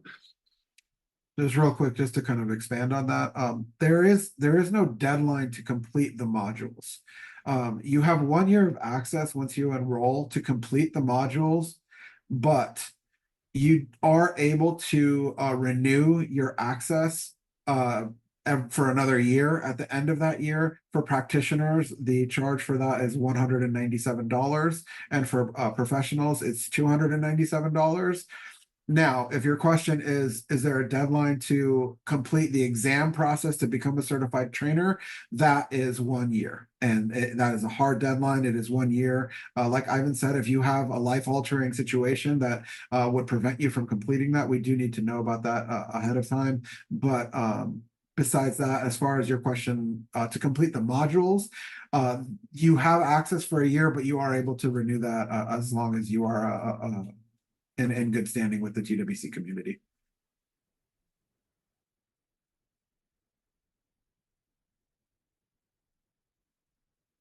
Yeah. Next one is from Robert. It's just basically happy and grateful that he did take the practitioner course, and looking forward definitely to do the next step. So yeah, we will hope to see you soon.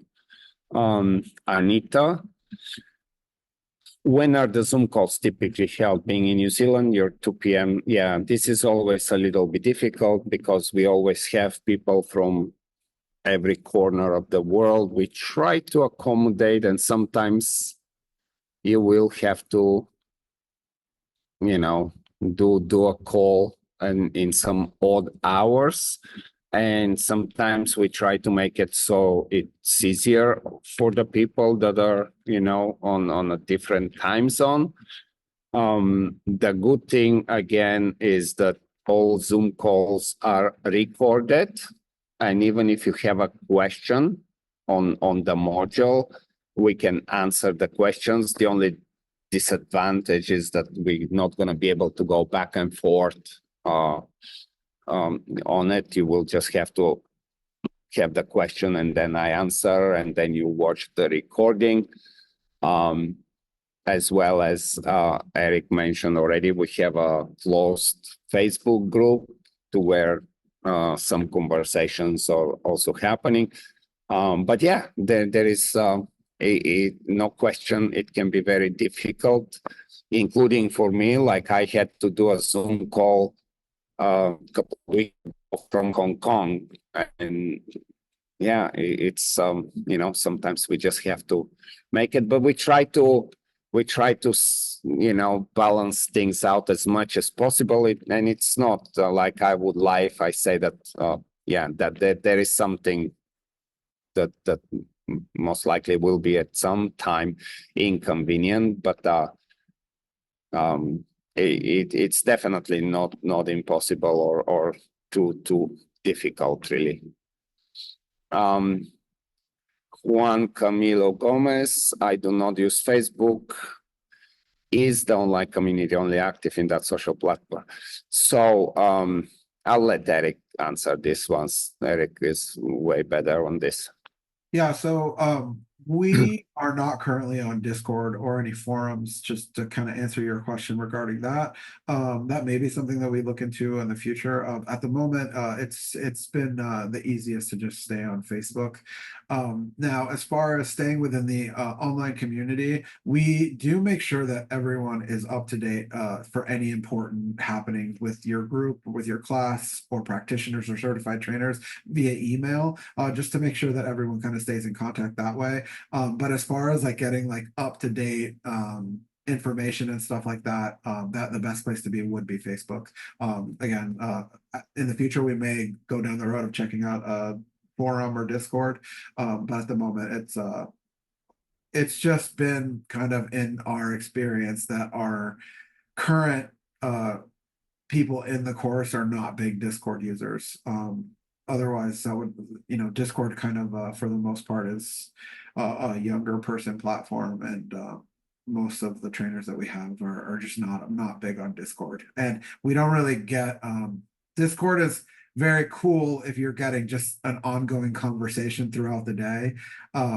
But because everyone is either, like Ivan said, someone who has a life outside of the course or a professional dog trainer, there's just not really a capability for people to just be like posting all day like a Discord would allow. So it's cool for them to have like a Facebook post that they can leave comments and check all that stuff as their day kind of goes about. So at the moment, to answer your question, there is no social platform outside of Facebook. But if it becomes something that becomes feasible as time goes on, we're more than willing to kind of check that out. Yeah. Okay, there's a couple of more. Dennis, Ivan, does TWC course teach students how to teach dog owners or just teach dog training? So one of the great advantages of the TWC is that you begin to understand and look at dog training as a whole in a very different way, which opens a door for you to have conversation and to instruct clients in radically different way than what everybody else does. And if you understand the course and if you pass the test, that means that you will be very capable to talk very honestly and in a way that people understand what you are saying, why you're saying it, and what they need to do. So the client aspect of this, like the owner, it's incredible. Like the change, like one of the most common thank yous that I get in my messages is not, oh, I make this breakthrough with a dog, but it's like I was talking to a client. So like it will, I don't know how to say it. I can tell you it's a game changer. I can tell you a bunch of flashy words, but that's what's about. Like when it's clear to you, like the Einstein had that one say, and I probably not gonna, but like if you cannot explain something to a 4-year-old, that means you don't understand it yourself. And dog trainers typically are very big in throwing all sorts of different analogies after analogy after analogy, but still failing to explain the core of what they're trying to explain.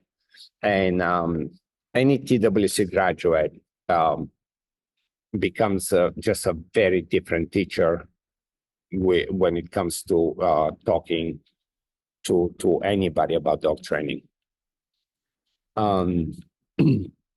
Amy, I'm sorry this has been answered already, but do you have limited access to the course content once the course has finished? Yeah, that probably was answered. No, we do have. I'll let Derek answer this. I'll just answer this last one. Armando, sorry if this was asked earlier. Barely was able to jump on. My question is, what have you found to be the best way to grow a following for continuous? Yeah. Okay. So Eric, maybe the last two questions, they're kind of more for you, probably. Yeah, cool. Amy, I'm sorry if this has been answered already, but do you have limited access to the course content once the course has been finished? No, you have full access 24/7, same as always. And the benefit is once you complete the course the first time around, you have full access to all 18 modules for as long as you decide to stay within the TWC community. So if you choose to renew every year, you would just have that access all the time. Anytime we add something new to the course, it's immediately added to everyone. So there's no like, if you sign up today and we add something new next year, you don't get that. Everything is continuing to grow for everybody as we kind of grow the entire certification program. So short answer, no, you do not have limited access. You have the same access as everyone else does once the course has been completed. Armando, sorry if this was asked earlier, I barely was able to jump on. My question is, what have you found to be the best way to grow a following for continuous clientele and getting the right clientele for you, especially at first? I know at first we should take on any client we can, but later on we want to be more particular about who we take on to be a better fit. Yeah, so 100% when you first are starting out, you are in the unfortunate position, unless you have a different job that allows you to make money outside of your dog training business, you're in the unfortunate position that you have to kind of take some clients that you may not necessarily want to take just because you are in the position of having to create an income for your business. So as that goes on, you will start to realize who you like as customers and who you want to continue to work with. So what that's going to kind of end up what's going to kind of end up happening is these people that you like working with, you are going to put in as much effort as you can to make sure that those are the people who are providing you with that word of mouth marketing. So if you have somebody who comes to you because they want to learn how to play with their dog and they want to just do fun stuff with their dog versus somebody who is just like, I want my dog to know, sit, recall, and place. Like, I mean, that's just, personally, those are the two types of dog owners that I feel would be diametrically opposed. You want to make sure that you're getting those people that you like to work with to speak well about you to their friends, because they're not going to tell their friends, hey, my dog knows how to sit down, recall, and go to place. They're going to be like, wow, this guy taught me how to play with my dog. They did a great job and all these things. And then on top of that, going back to kind of one of the previous questions that somebody asked regarding how to make content for this to aim to your ideal client. So that's something that we kind of talked about. If you downloaded the PDF, if you downloaded and didn't read it, shame on you. But that's something we do talk about in that PDF, where you want to identify your ideal client. So when you identify your ideal client, you're going to know where that client is, what Facebook groups are they part of, what things do they like on Instagram, what things do they just generally like in life, like where would they be in the city that you live in, like what shops do they shop at, what dog parks do they go to, or whatever it is. So you want to cater your content and your marketing to attract those people. So the reason that this isn't like I haven't kind of said, there's certain things you don't want to do backwards. You don't want to start creating marketing and then later figure out who your client is. That may be something that happens generally and you start to kind of hone down, but you want to at least start your process of growing and marketing by identifying who it is that you want to be part of that growth. So that's something that we do on our side as well. Like we reach out to we create our ads to reach out to people that we feel like are aligned with the things that we are aligned with. Like if you believe that play is something that is going to be the most powerful thing to work with dogs, you're going to be like very interested in the things that we talk about. If you feel like being best friends with your dogs or your client, the dogs you work with in your business, is something that you take a lot of pride in or prioritize, that's going to be something that someone who is interested in TWC would be interested in. So we reach out to those people. We aim our marketing to those types of people. So really, I guess if I was to give you a short answer, is identify your ideal client first and then create marketing around that versus creating marketing and then later trying to decide who it is you're marketing to. That would be my best advice. Now, that being said, again, if you decide that you are just like, I'm going to be a dog trainer and everything else, like I'm just going to dive in head first. You are kind of at a certain point in an unfortunate position where you may have to work with people that you wouldn't necessarily want to work with, but your goal is to start to kind of try to find those people that you do want to work with and make that happen more and more. So it's just like anything else. If you have a positive result, you want to figure out what you need to do to make that positive result more and more likely. And that's really just kind of something that I have followed like throughout my life, and what I would encourage anybody else to do as well.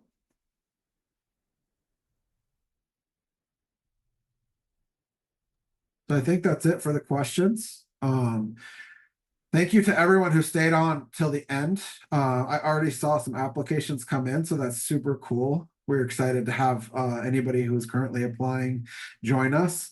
If you guys are interested, once again, we are enrolling for June 3rd. So let me pull that up real quick. Oh, hold on.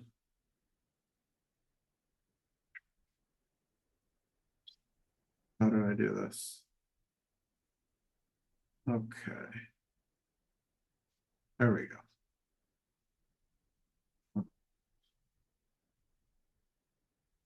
Yeah, so we are enrolling for June 3rd. Yeah, anyway. We're enrolling for June 3rd, 2024. The class will begin on that Monday. We will have a kickoff call prior to that day. And if you are interested, feel free to contact us via email. My email is eric@trainingwithoutconflict.com. I'm happy to answer any of your questions and get you guys set up for the next upcoming class. If you are looking to apply after this call, the link to do that is trainingwithoutconflict.com/certification. But again, for me, thank you guys to everyone who's on this call. For everyone who's on this call that has already taken the class, thank you guys for being here. Once again, we are super prideful that you guys continue to come to our stuff and are excited for the future of dog training. Also, I just saw Jill is on the call. So congratulations to Jill. She's a TWC certified trainer. She just got her IGP3 at the FMBB World Championship. So congratulations to her. Anyway, that's it for me. Thank you guys again for coming. I'll let Ivan kind of sign off and we'll be done for today. So thank you again. Yeah, same here, guys. Appreciate the interest, and hopefully we were able to answer your questions. Probably one very last thing. At times people try to contact us like on Facebook Messenger or Instagram or something like that. But if it's something related to TWC, even if you do contact us somewhere on social media, we will end up giving you the emails to get a hold of us, because that's the bulletproof way. We know that, the correspondence is there, we receive and we respond. So anytime you really need an answer or you need to check on something, email by far the most reliable and the best way to stay in touch with us. So once again, Eric, thank you for the presentation as well. And hopefully I see some of you in the next course and events, guys. So happy rest of the weekends, not much left.